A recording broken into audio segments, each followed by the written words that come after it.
చందమామ కథ. నీతి కోతి.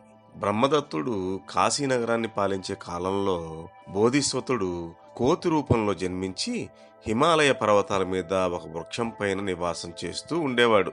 పుట్టుక చేత కోతి అయినప్పటికీ మనుషుల్లో కనపడని మంచి గుణాలు, చక్కని నడవడిక ఆ కోతిలో కనిపిస్తూ వచ్చినాయి. ఆ కోతి చాలా ఉత్తమమైనది. ఏమంటే ఆ అరణ్యంలో ఉండే సమస్తమైన జంతుజాలము తమ తమ కష్టసుఖాలు వలపోసుకోవడం కోసం, సలహాలు పొందడం కోసం ఆ కోతినే ఆశ్రయించేవి.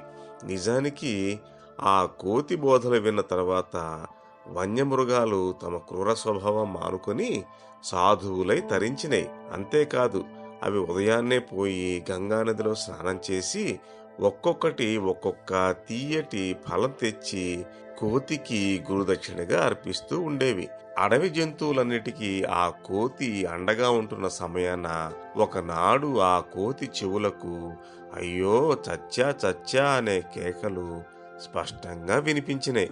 వెంటనే కోతి ఇదిగో వస్తున్నా వస్తున్నా అని మారుకేక వేస్తూ ఆ శబ్దం వచ్చిన దిక్కుకు పరిగెత్తింది. చూడగా ఒక చెట్టు. ఆ చెట్టు కింద ఒక మురికి గుంట. అది ఎంతో లోతుగా ఉంది. నిలువలేనంత దుర్వాసన కొడుతూ ఉంది. అందులో ఒక మనిషి పడి పైకెక్కలేక గిలగిలా కొట్టుకుంటున్నాడు. వాడి దీనస్థితి చూసేసరికి కోతి గుండె కరిగిపోయి కన్నీరు రాల్చింది. క్షణమైన ఆలస్యం చేయక ఆ గుంటలోకి దూకింది. దూకిన వెంటనే ఆ మనిషిని తన వీపుపైన ఎక్కించుకొని ఒక్క ఎగురు ఎగిరి అతనిని గట్టుపైన తెచ్చి చేర్చింది. అంతేకాదు, కోతి అతనిని గట్టుపైన ఉండే ఒక చట్రాతి మీద పడుకోబెట్టి తినడానికి మంచి ఫలాలు తీసుకొచ్చి ఇచ్చింది. పైగా వనంలోంచి మూలికలు తెచ్చి వాడికి తగిలిన గాయాలకు కట్లు కట్టింది. ఈ విధమైన ఉపచారాలు జరగగానే ఆ మనిషికి బాధలు తగ్గి ఆదమరిచి నిద్రించాడు. కొంతసేపు గాఢ నిద్ర అయిన తర్వాత వాడికి మెలకు వచ్చింది. కంటికి రెప్పలాగా తనను కనిపెట్టి పక్కనే కూర్చుని ఉన్న కోతి కంటపడగానే ఆ మనిషి మనసులో అనేక భావాలు కలిగినాయి. ఏమనుకున్నాడో ఏమో, ఓ కోతి, నన్ను శ్రమపడి మోసి తెచ్చి అలసిపోయి ఉన్నావు. పాపం నీవు కూడా కొద్దిసేపు నిద్రపో అన్నాడు ఎంతో ఆప్యాయంగా.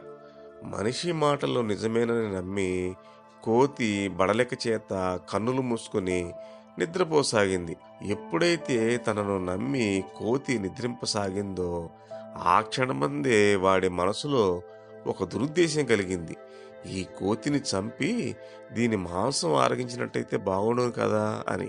కోతి చేసిన మేలు మరచినవాడు, దయాదాక్షిణ్యాలు కొంచెమైనా లేనివాడు ఆ పరమ దుర్మార్గుడు వెంటనే ఒక పెద్ద బండెత్తుకు వచ్చి పడుకుని ఉన్న కోతి నెత్తి మీద విసిరాడు. అయితే గురి తప్పి ఆ బండరాయి కొంచెం అవతల పడ్డం చేత అది కోతికి తగలక తప్పిపోయింది. రాయి కింద పడగానే పెద్ద శబ్దమై కోతికి మెలకు వచ్చింది. కోతి మేలుకోవటం చూడగానే ఆ దుర్మార్గుడి మనసులో రాయి పడినట్టయింది. తానొకటి తలిస్తే దైవం ఒకటి తలిచిన కదా అని. ఈ భయం చేత వాడి సగం ప్రాణాలు ఎగసిపోయినాయి. అప్పుడు మేలుకొని ఉన్న ఆ కోతి ఆ మనిషి ముఖం చూసింది. కింద పడి ఉన్న రాతిని చూసింది. వేరే సాక్ష్యం అక్కర్లేకుండానే వాడి ద్రోహచింతన ఆ కోతికి ఇట్టే అర్థమైపోయింది. కానీ కోతి మాత్రం ఇందుకు ఎంత మాత్రం ఆవేదన పడలేదు. అప్పుడు కోతి రూపంలో ఉన్న బోధిసత్వుడు వాడికి ఇలా హితవు చెప్పాడు. నాయనా, నేనేదో నీకు హాని చేస్తానని భయపడవద్దు.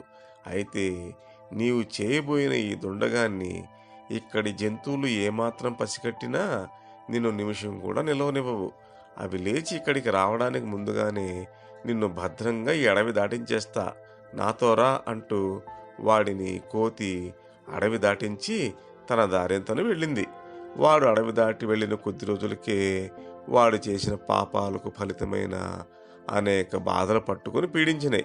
కడుపున పుట్టిన పిల్లలే వాడిని ఇంటి నుంచి తరిమివేశారు. బంధువులు దూరమయ్యారు. ప్రాణమిచ్చే స్నేహితులు పెడముఖం పెట్టి తప్పించుకుని పోసాగారు. ఈ స్థితిలో ఆ దుర్మార్గుడు గత్యంతరం లేక ఊరు విడిచి పోవలసి వచ్చింది. పోయి మళ్ళీ దూరాన ఉండే అడవులకు చేరుకుని తను చేసిన పాపాలకు తగిన ప్రాయశ్చిత్తం పొందాడు. మిత్రద్రోహులకు ఎన్నటికైనా ఈ గతి తప్పదు కదా.